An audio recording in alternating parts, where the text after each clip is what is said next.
Hi అండి. ముందుగా మన VIP TV Telugu news channel వీక్షిస్తున్న ప్రేక్షకులందరికీ నమస్తే అండి.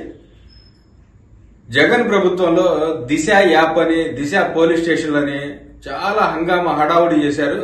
ఆ దిశ పోలీస్ స్టేషన్ వల్ల ఒక్క ఆడపిల్లకు కూడా న్యాయం జరగలేదు. న్యాయం జరగకపోగా వీళ్ల పార్టీ నాయకులే, వీళ్ల పార్టీ కార్యకర్తలే నానా రవసలు చేసి చండాల ఆ ఘోరాలు కూడా పట్టించుకునే పరిస్థితి.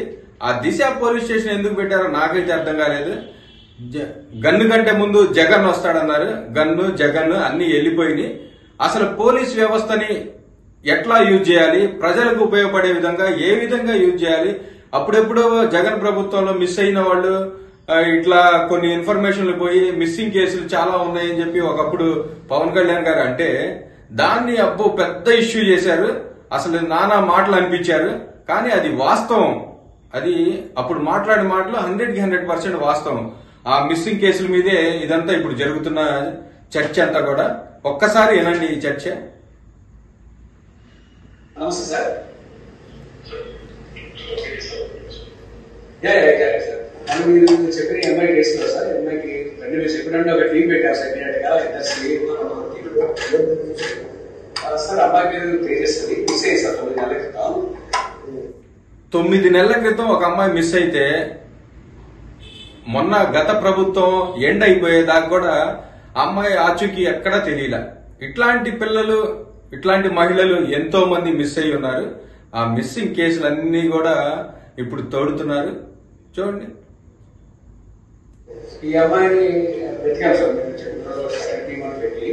వెతికి మన టెక్నికల్ టీమ్స్, సైబర్ క్రైమ్ వాళ్ళు, మన నాన్న టీం అంతా కలిసి ఇంటెన్సివ్గా సెర్చ్ చేశారు. కేరళ, బెంగళూరు, బాంబే, ఫైనల్గా జమ్మూలో ఈరోజు అడ్వైస్ చేయడం జరిగింది సార్. యాక్చువల్లీ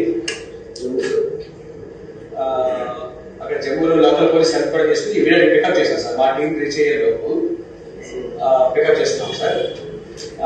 మా టీం కూడా రీచ్ అయ్యాం. అమ్మాయి జమ్మూలో దొరికిందంట. అంటే ఎంతలా ట్రేస్ చేసి ఉంటారో చూడండి.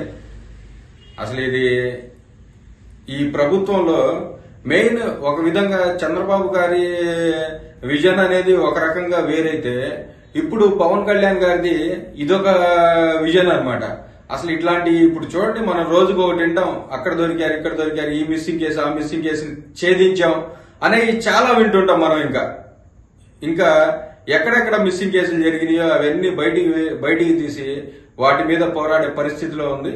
కంపల్సరిగా ఈ రాష్ట్రంలో ఎంతమంది మిస్ అయ్యారో వాళ్ళందరినీ బయటికి తీసుకొచ్చి వాళ్ళ ఇళ్లకి చేర్చే విధంగా పవన్ కళ్యాణ్ గారు ప్రయత్నిస్తారని నేను ఆశిస్తున్నాను.